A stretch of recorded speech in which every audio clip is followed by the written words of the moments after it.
Good morning, ladies and gentlemen. Thank you for the invitation to come to speak here. This is my second visit to Bratislava. I was a participant in this leg of the Free Market Roadshow 2 years ago.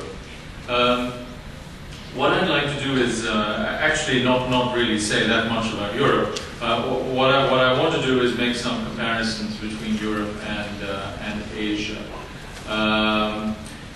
for two main reasons.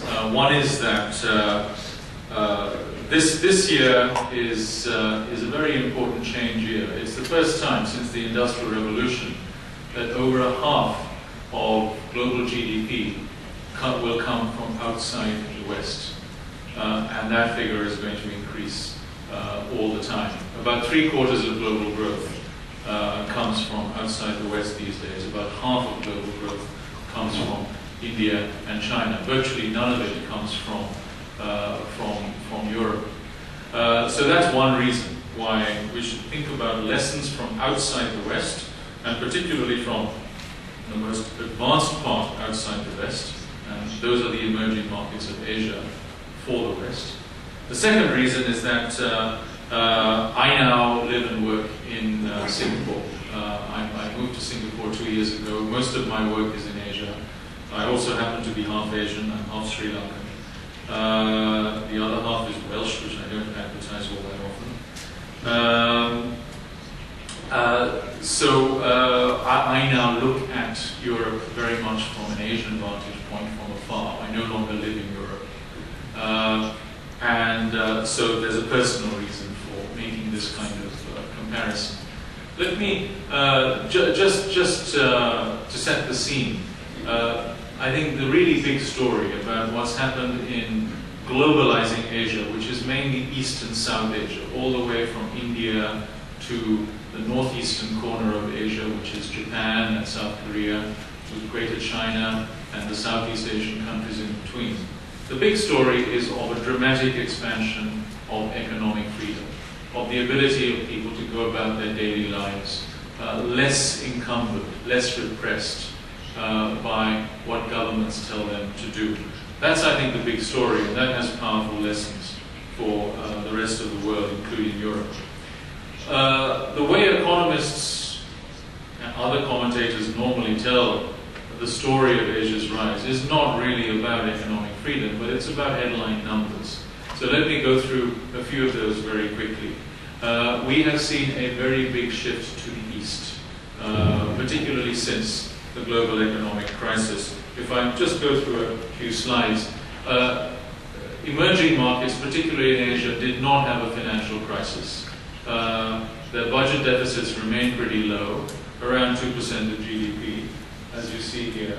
And their public debt levels also remain relatively low. It's about 30% of GDP, compared to about 100% in the West and 120% in the G7 countries.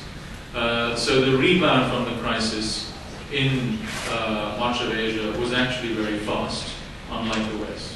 And what we've seen since the crisis is that levels of output in developing Asia have grown by about 50%, 50, about 60% in China, about 40% in India, compared with about 2% in the West and practically 0% in Europe. So we see an accelerating convergence of these emerging markets, particularly in Asia, with the West. And it's not going to be long. It's only a matter of another 2 or 3 years before China becomes the biggest economy in the world, and so on.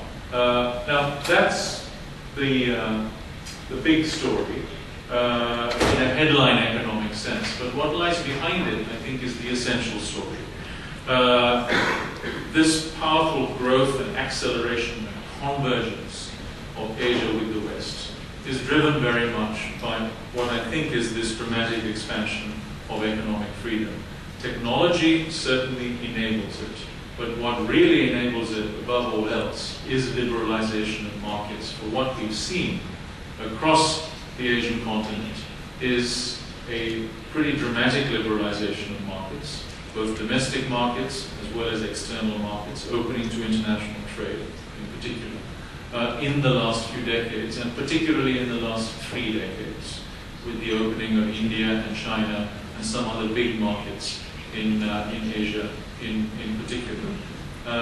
That said, many of these markets remain quite repressed, and there's a lot of unfinished business. So in that sense, there are mixed lessons. Let me identify what I think are 5 key lessons from this story of Asia's rise and success. And these are also lessons for the rest of the world. The first is, I think, a negative lesson. What countries in Asia have learned is that what they did through over many centuries, including in the 20th century, which was to repress people and markets in an extreme way, doesn't work, and they haven't repeated those experiences. So, at least for a while, the searing experience of Mao in China, or India's licensed Raj, or Indonesia under President Sukarno, is history. And that's, I think, a very important negative lesson. The second one is that Asia has actually emulated the success of the West over the last few centuries. So institutions supporting the market, supporting entrepreneurs, while still very imperfect, have improved enormously. And that space for economic freedom, basically put, has increased.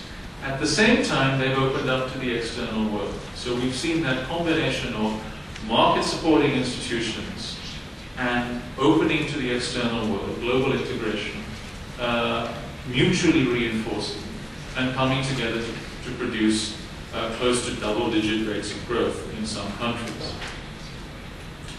The third big lesson is this. There is, I think, the myth that one finds in Europe and elsewhere, that the reason why some Asian tigers have grown is because they have intelligent governments who have intelligent industrial policy, who pick national champions, who pick certain success sectors for success through manipulating financial markets and all kinds of other things, including some elements of trade protection. And that these are the examples to emulate in Europe and the United States. That's wrong. There is no hard evidence to support that case, whether it be in Japan or South Korea, and there are plenty of examples of failure of this kind of industrial policy intervention. Rather, what the evidence shows is that the ingredients of success, first in the Northeast Asian tigers, then in the Southeast Asian tigers, and more recently in India over the last couple of decades, is due to getting the basics right. And the basics are also the basics that you've tried here in Slovakia from the beginning of your transition. You have prudent fiscal and monetary policy.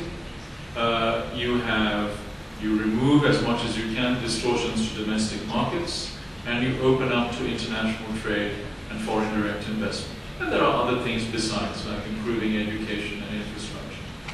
Now, those are the basics that have actually delivered the success that we've seen in that part of the world, not industrial policy where you favor some sectors and some companies over others. The final lesson, I think, is very much to do with opening and globalization. So when you liberalize not just your tariffs, but also your non-tariff barriers, and you open to foreign investment, and ideally open to people as well, and that means immigration and foreign talent, then you have very powerful dynamic forces at work that boost productivity and that link your economy to the outside world as never before. And that's been really a critical ingredient of Asian success, and why we've seen reduction of poverty of about 1 billion people across the continent taken out of extreme poverty, of growth increasing 8-fold over the last 2 decades, and so on. So those, I think, are very big lessons from Asia for the outside world, including Europe. What's the agenda ahead? Well, the forward agenda in Asia, as I think in other parts of the world, including here, in terms of economic reform, has three major components. It's to get the basics right, it's to go further with some more complicated structural reforms, which really is about improving the conditions of competition, boosting productivity, and also coupling that with institutional reform, making government more efficient, improving property rights and contracts and so on. Now that's a very large bundle. For the poorer countries, they have to concentrate on the basics. For the more advanced countries, who can no longer rely on catch-up growth, they have to go further with structural and institutional reforms. And we see different mixes of these policies in different parts of Asia, because it's a very diverse continent, which has very poor countries, all the way to rich places like Hong Kong and Singapore and Japan and South Korea and Taiwan. Now, if you transpose that to Europe, most countries, including yours now, can no longer rely on the early stages of catch-up growth. So it means having to go beyond the basics to the kind of structural and institutional reforms that are also politically more sensitive.